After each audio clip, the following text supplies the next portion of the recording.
સુરેન્દ્રનગર જિલ્લામાં કાયદો વ્યવસ્થાની પરિસ્થિતિ જળવાઈ રહે તે સારું દિવસ દરમિયાન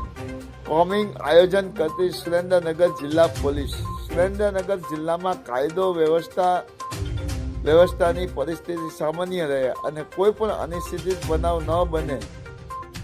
સુરેન્દ્રનગર જિલ્લા પોલીસ અધિક્ષક ગિરીશ પંડ્યા નાએ IPS દિવસ દરમિયાન કોમિંગ આયોજન કરવા સૂચના આપેલ. કોમિંગ દરમિયાન અસરકારક કામગીરી થાય તે સુરેન્દ્રનગર લીંબડી ધાંગધ્રા ડિવિઝન તમામ નાયબ પોલીસ અધિકારી તથા LCB SOG તથા પેરોલ ફ્લો અધિકારીને જરૂરી સૂચના માર્ગદર્શન આપવામાં આવેલ હતું. માયાજાર ન્યૂઝ